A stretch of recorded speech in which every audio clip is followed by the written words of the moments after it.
இன்னைக்கு அய்யனார் துணை சீரியல்ல வானதி வந்து சேரன் கிட்ட சொல்லுவா, "நீங்க எனக்கு ஸ்வீட்ஸு குடுத்த மாதிரி நானும் இன்னைக்கு ஒரு இனிப்பான விஷயம் சொல்லப் போறேன்" அப்படின்னு சொல்லுவா. அப்போ அத கேட்டா நீங்க ரொம்ப சந்தோஷப்படுவீங்க அப்படின்னும் சொல்லுவா வானதி. அத கேட்டுட்டு பாண்டி சொல்லுவான், "அப்ப அத சர்ப்ரைஸ்ன்னு சொன்னியே அந்த விஷயமா?" அப்படின்னு கேட்பான். "ஆமா, ஆமா" அப்படின்னு சொல்லிட்டு நான் இப்ப சொன்னா நீங்களும் ஆச்சரியப்படுவீங்க அப்படின்னு சொல்லுவா வானதி. "ஏன் உங்க அண்ணன் மறுபடியும் ஃபாரினுக்கு போறானா?" அப்படின்னு சோழன் கேட்பான். உடனே அதுக்கு வானதி, "அதெல்லாம் ஒண்ணும் இல்ல" அப்படின்னு சொல்லுவா. உடனே சோழன் சொல்லுவான், "ஏய் சும்மா இருடா" அப்படின்னு சொல்லுவான். உடனே அதுக்கு க இவன் பல்லவன் சொல்லுவான், "என்ன சந்தோஷமான விஷயம் சொல்லுங்க" அப்படின்னோனே, "இரு இரு வெயிட் பண்ணு நான் சொல்றேன்" அப்படின்னு வானதி சொல்லுவா. அதுக்கப்புறம் எங்கள் வீட்டில் பாண்டிக்கு கல்யாணம் கட்டி கொடுக்க எங்கள் வீட்டில் உள்ளவங்க எல்லாரும் சம்மதம் சொல்லிட்டாங்க அப்படி சொன்ன உடனே எல்லாரும் அப்படியே ஹாப்பியாக அப்படியே பார்த்துக்கிட்டு இருப்பாங்க. ஆனால் சோழன் வந்து அப்படி ஒரு மாதிரி இருப்பான். பல்லவன் வந்து ரொம்ப ஹாப்பியாக இருப்பான். சேரனும் சொல்லுவான், "எப்போ உண்மையாவா சொல்கிற?" அப்படின்னு கேட்பான். "ஆமாண்ணே எங்கள் வீட்டில் எல்லாம் ஒத்துக்கிட்டாங்க" அப்படின்னு சொல்லும்போது சேரன் சொல்லுவான், "எங்கே உங்கள் வீட்டில் உள்ளவங்க கடைசி வரைக்கும் சண்டை போட்டுக்கிட்டே இருந்துக்கிட்டு உங்களை எந்த உங்கள் லவ்வை அக்செப்ட் பண்ண மாட்டாங்க போல் அப்படின்னு நான் நினச்சேன். பரவாயில்லையே ஏற்றுக்கிட்டாங்களே" அப்படிங்கிற மாதிரி சேரன் சொல்லிக்கிட்டு இருப்பான். வானதி வந்து சொல்லுவா, நான் இன்னும் பாண்டிக்கிட்ட கூட சொல்லலை. உங்கள் எல்லார்ட்டையும் சேர்த்து வச்சு தான் சொல்லணுன்ட்டு இப்போ சொல்கிறேன்" அப்படின்னு பாண்டியை பார்ப்பா. பாண்டி அப்படியே அமைதியாக இருப்பான். அப்போ, "என்ன பாண்டி நீ அமைதியாக இருக்க?" அப்படின்னு திரும்பி வானதி சொல்லுவா, "பார்த்தீங்களா அவன் சந்தோஷமான விஷயத்த கேட்டுட்டு பாண்டியே எப்படி அதிர்ச்சி ஆகிட்டான் பாருங்க" அப்படின்னு இருக்கும்போது இவன் சொல்லுவான். பாண்டி கேட்பான், "என்ன உண்மைக்குமே உங்கள் வீட்டில் ஒத்துக்கிட்டாங்களா?" அப்படின்னு சொல்லுவான். வானதி வந்து ஆமாம் ஒத்துக்கிட்டாங்க அப்படின்னு சொல்லுவா. அப்போ வந்து பல்லவன் சொல்லுவான், சூப்பருன்னு கங்க்ராச்சுலேஷன்னு அப்படின்னு அவன் சொல்லிகிட்டு இருப்பான். அப்போ வந்து இவன் திரும்பியும் கேட்பாங்க, உண்மைக்குமே உங்கள் வீட்டில் ஒத்துக்கிட்டாங்களா அப்படின்னு பாண்டி கேட்பான். அப்போ வானதி சொல்லுவா, "நீ அன்றைக்கி எங்கள் வீட்டில் கொண்டு என்னை பத்திரமா விட்டுட்டு பக்குவமாக பேசிட்டு போனில்ல, அதை கேட்டு எங்கள் வீட்டில் உள்ளவங்கெல்லாம் இம்ப்ரெஸ் ஆகிட்டாங்க. இப்போல்லாம் எங்கள் வீட்டில் உன்னைய வந்து ரொம்ப பெருமையாகவே பேசிக்கிட்டு இருக்காங்க, உன்னை பற்றி தான் பேசிக்கிட்டு இருக்காங்க" அப்படின்னு வானதி வந்து சொல்லிக்கிட்டு இருப்பா. பல்லவன் வந்து அதை கேட்டுட்டு, "இது புதுசாக இருக்கே இந்த ட்விஸ்ட்டு" அப்படின்னு சொல்லுவான். அப்போ வந்து சேரன் சொல்லுவான், "பரவாயில்லப்பா, பொங்கல் அதுவுமா நீ ஒரு நல்ல செய்தி சொல்லியிருக்க. உங்கள் அப்பா அம்மா எப்போவுமே இப்படி தான் கோவத்தோடயே இருந்துட்டு உங்கள் கல்யாணத்துக்கு சம்மதிக்க மாட்டாங்கன்னு நினச்சேன். ஆனால் இப்போ அதை சம்மதிச்சிட்டாங்க. ரொம்ப சந்தோஷம்" அப்படின்னு அவர் சொல்லிட்டு எல்லோரும் ஜாலியாக அப்படி பேசிகிட்டு இருப்பாங்க. ஆனால் பாண்டி மட்டும் சைலண்ட்டாக அப்படியே யோசிச்சுக்கிட்டு உட்காந்துருப்பான். அதை வந்து நிலா பார்த்துக்கிட்டு இருப்பா. அந்த சமயத்தில் வந்து இவன் ஏன் சைலண்ட்டாக இருக்கான் அப்படின்னு நிலா யோசிச்சுட்டு இருப்பா. அதுக்கப்புறம் பல்லவன் வந்து சாப்பிட்டுட்டே இருக்கும்போது காயத்ரிக்கு வந்து சில ஃபோட்டோஸ் அனுப்புவான். உடனே அவள் அங்கேருந்து ரிப்ளை பண்ணுவா, "நானும் ஊருக்கு போயிருந்தால் இன்றைக்கி சந்தோஷமாக பொங்கல் கொண்டாடியிருப்பேன். ஆனால் நான் போகலை" அப்படின்னு மெசேஜ் போடுவாள். உடனே அதை மெசேஜ் பார்த்துட்டு இவன் பல்லவன் பழையபடி கேட்பான், "எதுக்கு போகலை?" அப்படிங்கிற மாதிரி கேட்பான். அப்போது அவள் வந்து எக்ஸாம் இருக்கிறதுனால எங்கள் வீட்டுக்கு போக முடியலை அப்படின்னு சொல்லியிருப்பாள். அப்போ இவன் வந்து, "சரி அதுக்கு என்ன, எங்கள் வீட்டில் இருக்கிற பொங்கலை நான் கொண்டுட்டு வரேன்" அப்படின்னு அவளுக்கு ரிப்ளை பண்ணுவான். அதுக்கப்புறம் இங்கே வந்து நடேசன் வீட்டுக்குள்ளே கையை கழுவிட்டு உள்ளே வரும்போது சேரன் வந்து சொல்லுவான், "வானதியை பாண்டிக்கு கல்யாணம் கட்டி கொடுக்க சம்மதம் சொல்லிட்டாங்களா அவங்க வீட்டிலப்பா" அப்படின்னு அவங்க அப்பா கிட்ட சொல்லும்போது, "என்ன திடீர்னு கடைக்கு ஓனர் ஆன உடனே உங்கள் வீட்டில் உங்கள் அப்பானும் ஆத்தானும் ஒத்துக்கிட்டாங்களாக்கும்" அப்படின்னு நடேசன் கேட்கும்போது உடனே வானதி சொல்லுவா, அந்த ஆள் டூ வீலர் கம்பெனிக்கே உங்கள் பிள்ளை ஓனர் பாருங்க, கல்யாணத்தை முடிச்சு கொடுக்கறதுக்கு. அப்படிலாம் எங்கள் வீட்டில் யோசிக்கலை. இப்போ தான் எங்கள் பாண்டியோட நல்ல குணமே எங்கள் வீட்டுக்கு புரியுது. அதனால தான் இப்போ ஒத்துக்கிட்டாங்க கல்யாணத்துக்கு" அப்படின்னு சொல்லிக்கிட்டு இருப்பா. வானதி பேசிக்கிட்டு இருக்கும்போது பாண்டி வந்து அப்பவும் அப்படியே அமைதியாக யோசிச்சுக்கிட்டே இருப்பான். அப்போ பாண்டியை பார்த்துட்டு ஒரு இடி இடிச்சிட்டு, "ஏன் பாண்டி உனக்கு சந்தோஷமா இல்லையா? நீ ஏன் அமைதியாக இருக்க?" அப்படின்னு கேட்பா. அதுக்கு பாண்டி சொல்லுவான், "அப்படிலாம் இல்லை" அப்படின்னு சொல்லிட்டு இருக்கும்போதே சோழன் சொல்லுவான், "அது இல்லை வானதி, நீக்கு இவனை கல்யாணம் கட்டிட்டு இந்த வீட்டுக்கு வந்த பிறகு இந்த வீடு இப்படியே இருக்குமா அல்லது ரெண்டாக ஆகிடுமா அப்படின்னு தெரியலை" அப்படின்னு அவன் யோசிக்கிறான் போல் அப்படின்னு சோழன் சொல்லுவான். அதை கேட்ட உடனே பாண்டி சொல்லுவான், "ஏ சும்மா இருடா" அப்படின்னு சொல்லுவான். அப்போது நிலா வந்து சொல்லுவாள், "ஏங்க சும்மா இருக்க மாட்டிங்களா" அப்படின்னு சோழனை திட்டுவான். உடனே சோழன் சொல்லுவான், "சாரிங்க, அவனோட மைண்டு வயசை நான் பேசிட்டேன்" அப்படின்னு சொல்லுவான். சொல்லிவிட்டு சோழனும் பல்லவனும் மாறி மாறி பார்த்துட்டு இருப்பாங்க. வானதி வந்து அப்படியே சோழன் அப்படியே முறைச்சு பார்ப்பா. அதுக்கப்புறம் இவன் பாண்டி வந்து திரும்பியும் அப்படியே அமைதியா இருப்பான். அந்த சமயத்தில அங்கேருந்து சந்தாவும் அவங்க பிரதரும் வருவாங்க அங்கேருந்து, அனீஷு. அப்போ அனீஷு வா வா இங்க சாப்பிட வாங்க, ஏன் இவ்வளோ லேட்டு அப்படின்னு சொல்லி கேட்டுட்ருப்பான் சேரன். அதுக்கு இவன் சொல்லுவான், நீங்கள் பொங்கல்லாம் வச்சு முடிச்சிட்டிங்களா அப்படின்னு சொல்லிட்டு அனீஷை கேட்பான். ஆமாம், நீ கொஞ்சம் முன்னாடி வந்திருக்கலாம்ல, நீ தான் இப்போ லேட்டாக வந்துட்ட அப்படின்னு சொல்லிட்டு சேரன் சொல்லும்போது, இவ சொல்லுவா, நான் கிளம்பி தான் இருந்தேன், இவங்க தான் லேட்டு அப்படின்னு சொல்லிட்டு அவன் அண்ணனை சொல்லுவா சந்தா. அனீஷ் சொல்லுவான், இல்லை கொஞ்சம் சைட்டில் வேலை இருந்துச்சு, அதனால் வேலையை முடிச்சுட்டு கிளம்பி வர்றதுக்கு கொஞ்சம் லேட் ஆகிட்டு அப்படின்னு அவன் சொல்லுவான். அப்போ வந்து இவன் சந்தாவை பார்த்துட்டு இவர் கேட்பார் நடேசனு, என்ன எப்படி இருக்க அப்படின்னு சொல்லி கேட்பானா. நல்லா இருக்கேன் அப்படின்னு சொல்லிட்டு அவள் சந்தா சொல்லிகிட்டு இருப்பாள். அப்படி ஹிந்தியில் ரெண்டு பேரும் ஹிந்தியில் மாறி மாறி பேசிகிட்டு இருப்பாங்க. அதுக்கப்புறம் அனீஷும் சந்தாவையும் சாப்பிட உட்கார சொல்லிட்டு சாப்பிட வைப்பாங்க. அப்போது சாப்பிட்டுட்டு இருக்கும்போது திரும்பியும் வந்து நடேசன் கேட்பாரு சந்தாவை பார்த்துட்டு, என்ன சந்தா இட்லி எப்படி இருக்குது அப்படின்னு சொல்லி கேட்கும்போது, சூப்பராக இருக்குது அப்படின்னு இவ சொல்லுவாள். சொல்லிவிட்டு நீங்கள் சாப்பிட்டுட்டீங்களான்னு நடேசனை பார்த்து கேட்பா. அப்போ அவன் சூப்பராக நாங்கள் சாப்பிட்டு முடிச்சிட்டேன் அப்படின்னு சொல்லி நடேசன் சொல்லிவிட்டு ஹிந்திலே ரெண்டு பேரும் மாறி மாறி பேசிகிட்டு இருப்பாங்க. அப்போ அதை கேட்டுட்டு சோழன் வந்து சொல்லுவான் பல்லவன்கிட்ட, இங்கே பார்த்தியா, இவர் ஒரு 10 வார்த்தையை தெரிஞ்சு வச்சுக்கிட்டு ஹிந்தியில் பண்ணுற அலப்பறை தாங்க முடியலை அப்படின்னு சொல்லிட்டு கமெண்ட் பண்ணிக்கிட்டு இருப்பான் பல்லவன்கிட்ட. அதுக்கப்புறம் வந்து எல்லோரும் மாறி மாறி பேசிகிட்டு இருப்பாங்க.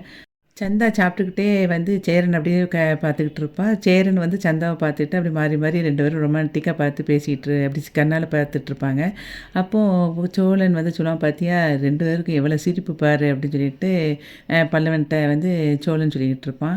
அதுக்கப்புறம் வந்து எல்லோரும் சாப்பிட்டு எல்லாம் முடிச்சிருவாங்க. அப்போ வந்து பல்லவன் சொல்லுவான் அவங்க அண்ணன்கிட்ட, ஆனால் எனக்கு கொஞ்சோண்டு இப்போ இந்த பொங்கல் எல்லாம் கொஞ்சம் கட்டி கொடு, என் ஃப்ரெண்டு வீட்டில் பொங்கல் வைக்கலையா, நான் என்னை கொண்டுட்டு போகணும் அப்படின்னு சொன்ன உடனே அவன் சேரன் வந்து இருடா அப்படின்னு சொல்லிட்டு ஒரு பேக்கில் வச்சு அவன்கிட்ட கொடுத்து விட்ருவான். அவன் காயத்ரிக்காக அதை எடுத்துகிட்டு போயிடுவான். அதுக்கப்புறம் வந்து இவங்க ரெண்டு பேரும் பேசிக்கிட்டே இருப்பாங்க, சேரனும் சந்தாவும்.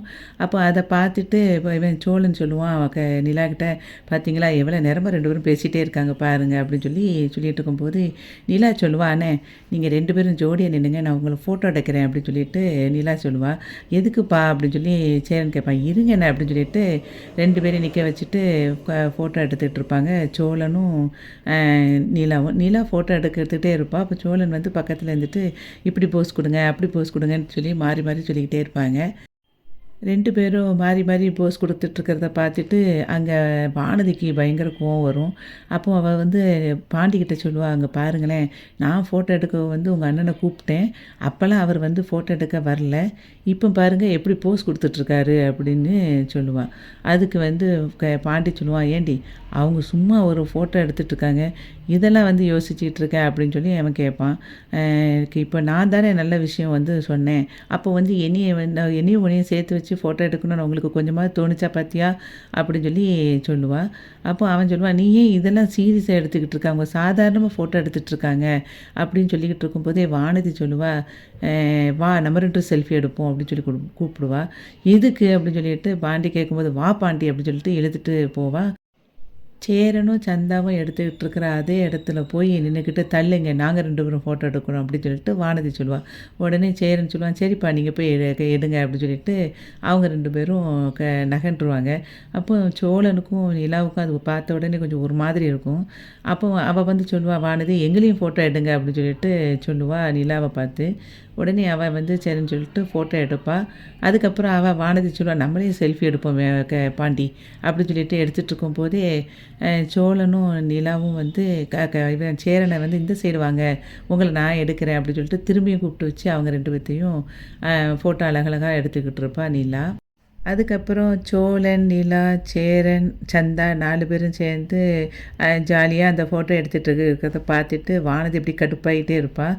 அந்த கடுப்புலேயே திரும்ப வந்துட்டு பாண்டியை கூப்பிட்டுட்டு செல்ஃபி எடுத்துக்கிட்டு இருப்பாள். அதுக்கப்புறம் காயத்ரிக்கு வந்து இவன் பொங்கல் எடுத்துகிட்டு போவான். பார்த்த உடனே அது வந்து சொல்லுவா, "என்ன இப்போ இங்கே எனக்காக பொங்கல் எடுத்துகிட்டு வந்திருக்க?" அப்படின்னு சொல்லி அவ கேட்பா. "ஆமா, நீ வந்து இது பொங்கல் வைக்கலைன்னு சொல்லிட்டு இருந்தீல்ல, உங்கள் வீட்டுக்கு போகலைன்னு வேற ஃபீல் பண்ணிகிட்டு இருந்தேன். அது எதுக்கு? அதான் உனக்கு வந்து கொண்டுட்டு வந்தேன்." அப்படின்னு சொல்லும்போது, காயத்ரி சொல்லுவா, "நான் ஏதாவது ஆர்டர் போட்டு சாப்பிடலான்னு நினச்சேன்." அப்படின்னு சொல்லி அவ சொல்லிகிட்டு இருப்பா. "அதெல்லாம் தேவையில்ல, இரு நான் உனக்கு பொங்கல் எல்லாம் எடுத்து வச்சுட்டு வாரேன்." அப்படின்னு சொல்லிட்டு கொண்டு வந்து குடுப்பான். அப்போ சாப்பிடும்போதே அவங்க 2 பேரும் மாறி மாறி பேசிகிட்டு இருப்பாங்க. அந்த சமயத்தில் இவன் சொல்லுவான், "நாங்கள் இன்றைக்கி ரொம்ப ஹேப்பியாக வந்து கொண்டாடினோம். சோழன் அண்ணன் மட்டும் உன்கிட்ட அந்த மாதிரி இல்லாமல் இருந்திருந்தா, இன்றைக்கி நீயும் எங்கள் வீட்டுக்கே வந்து பொங்கல் கொண்டாட வந்திருப்ப." அப்படின்னு பல்லவன் வந்து சொல்லிக்கிட்டு இருப்பான். அப்படின்னு அவங்க 2 பேரும் மாறி மாறி பேசிகிட்டு இருப்பாங்க. அதுக்கப்புறம் வந்து நிலா அங்கேருந்து வந்துட்டு, "சோழன் இந்தாங்க என்னைய வந்து ஃபோட்டோ எடுங்க." அப்படின்னு சொல்லிட்டு அவள் ஃபோனை கையில் குடுப்பா. சரிங்க ஃபோட்டோ எடுக்கிறேன்." அப்படின்னு சொல்லிட்டு அவளை நிற்க வச்சு போஸ் குடுக்க சொல்லுவான். சோழன் சொல்லுவான், "நீங்கள் கேஷுவலா வந்து நல்ல போஸ் குடுங்கங்க." அப்படின்னு சொல்லும்போது, "ஏங்க நான் நார்மலா இருக்கும்போது நீங்களா என்னைய எடுக்கணும். அப்போ தான் வந்து அது வந்து கேண்டிட் ஃபோட்டோ மாரி இருக்கும்." அப்படின்னு சொல்லி அவ சொல்லுவா. அப்படி சொல்லிட்டு இருக்கும்போது இவன் சொல்லுவான், "இல்ல நீங்கள் போஸ் குடுத்தா தான் நல்லாயிருக்கும்." அப்படின்னு சொல்லிட்டு இருக்கும்போது, இவன் வந்து போஸ் குடுக்கணுமா? எப்படி குடுக்கலாம்? அப்படின்னு அவன் யோசிக்கிற மாதிரி நின்னுட்டு இருக்கும்போது 2, 3 ஃபோட்டோ எடுத்து வச்சுருவான் இவன் சோழன். எடுத்துட்டு அவள வந்து கூப்பிடுவான். "இங்க வாங்க." அப்படிம்பான். "என்ன?" அப்படின்னு கேட்பா நிலா. "இங்க பாருங்க, இதுதான் கேண்டிட் ஃபோட்டோ. நல்லாவா இருக்கு?" அப்படின்னு சொல்லும்போது, "ஆமா." அப்படின்னோனே, "இப்போ போஸ் குடுங்க." அப்படிம்பான். உடனே அவள் கரும்பை உடைக்கிற மாதிரி, பொங்க பானையை தூக்குற மாதிரி, அப்படி இப்படின்னு சொல்லிட்டு நிறைய போஸ் கொடுப்பா. உடனே அந்த ஃபோட்டோவை போய் நாங்கள் பார்ப்போம் அப்படின்னு சொல்லிட்டு பார்க்கும்போது, "ஏங்க இதில் நான் கண்ணை மூடிட்டேன், நல்லாவே இல்லை. பின்னாடி எதுக்கு பேக்ரவுண்டு இவ்வளோ இதாக தெரியுது? நீங்கள் நல்லாவே எடுக்கலை, கொடுங்க உங்களை நான் எடுக்கிறேன்." அப்படின்னு சொல்லிட்டு இவன் வந்து அவனை எடுப்பாள். அப்போ அவனையும் வந்து எடுத்துகிட்டு இருக்கும்போது அந்த ஃபோட்டோவை காட்டுவான். "பாருங்கள், இந்த ஃபோட்டோ எப்படி இருக்குது?" அப்படின்னு சொல்லி கேட்கும்போது, "அது இருக்கிறதானங்க வரும். நான் நல்லா இருக்கேன் அதனால் வருது." அப்படின்னோடனே, "அப்போ நான் நல்லா இல்லையா?" "இல்லைங்க அப்படி சொல்லலை, நான் சும்மா சாதாரணமாக சொல்லிக்கிட்டு இருக்கேன்." அப்படின்னு சொல்லி எனக்கு அப்படியே கொஞ்சம் அப்படியே மழுப்புவான். அப்புறம் நிலா வந்து சொல்லுவா, "சரி கொடுங்க ஃபோனை, போதும் ஃபோட்டோ எடுத்தது." அப்படின்னு சொல்லும்போது, "என்னது போதுமா? இப்போ தான் எடுக்கவே ஆரம்பிச்சிருக்கோம், இன்னும் நிறைய போஸ் கொடுக்கணும்." அப்படின்னு சொல்லி அவன் சொல்லுவான். "பாருங்க உங்க தலையெல்லாம் உடைஞ்சிருக்கு. போய் அந்த தலைய வந்து முடிய சரிப்படுத்திட்டு வாங்க." அப்படின்னு சொல்லி அவன் சொல்லுவான். "அப்படியா? நீங்க ஏன் இத முதல்லயே சொல்லல?" அப்படின்னு சொல்லிட்டு ஃபோன வந்து நிலா இவன்கிட்ட சோழன்ட்ட குடுத்துட்டு அவ வீட்டுக்குள்ள போயிருவா. அப்போ வந்து ராகவ் வந்து ஒரு மெசேஜ் வாய்ஸ் நோட்ல அனுப்பியிருப்பான். வாய்ஸ் நோட்ல என்ன போடுவான்னா, "நிலா ஹேப்பி பொங்கல்.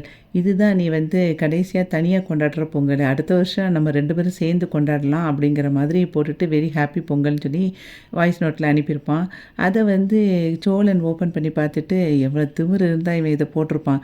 "உனக்கெல்லாம் பச்சை பச்சையா கேட்குறேன்டா." அப்படின்னு சொல்லிட்டு அவன் டைப் அடிப்பான். அப்போ அங்கேருந்து அவன் நிலா தான் டைப் அடிக்கிறான்னு சொல்லிட்டு ஏதோ டைப் பண்ணுறா அப்படின்னு சொல்லிட்டு வெயிட் பண்ணிட்டு இருப்பான் ராகவ். அதுக்கப்புறம் இவன் என்ன கேட்டிருப்பானா, "ஏன்டா பூமர் மண்டையா, உனக்கு வந்து ஒரு பாஸ்னா நீ என்னனாலும் கேட்பியா? உன் கூட நான் எதுக்குடா பொங்கல் கொண்டாடணும்?" அப்படிங்கிற மாதிரி ஒரு மெசேஜ் போடுவான். உடனே இவன் என்ன இப்படி போடுறா அப்படின்னு சொல்லிட்டு இவன் யோசிப்பான் ராகவ்.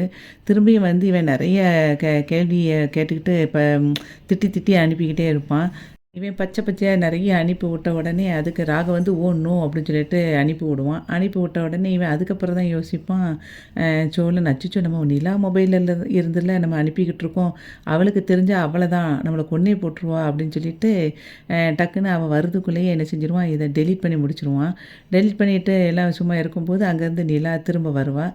வந்த உடனே "ஏங்க ஃபோட்டோ எடுப்போமா?" அப்படின்னு சொல்லும்போது, நின்னுங்க உங்களை ஃபோட்டோ எடுக்கிறேன்." அப்படின்னு சொல்லிட்டு அவன் ஃபோட்டோ எடுத்துகிட்டு இருப்பான் சோழன்.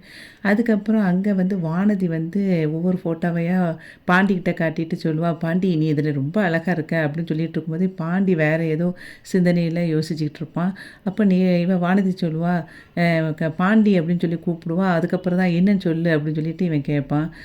"நீ தான் இப்போ ஏதோ யோசனையில் இருக்க, என்ன யோசனையில் இருக்குன்னு தெரியல, சொல்லு." அப்படின்னு சொல்லிட்டு பாண்டிகிட்ட வந்து வானதி கேட்பா. அப்போ வந்து பாண்டி சொல்லுவான், "இல்லை அண்ணனுக்கே இன்னும் கல்யாணம் ஆகலை, நமக்கு அதுக்குள்ளே எதுக்கு கல்யாணம்?" அப்படின்னு சொல்லிட்டு அவன் கேட்குற மாதிரி இன்றைக்கி அய்யனார் துணை சீரியல் வந்து முடிஞ்சது.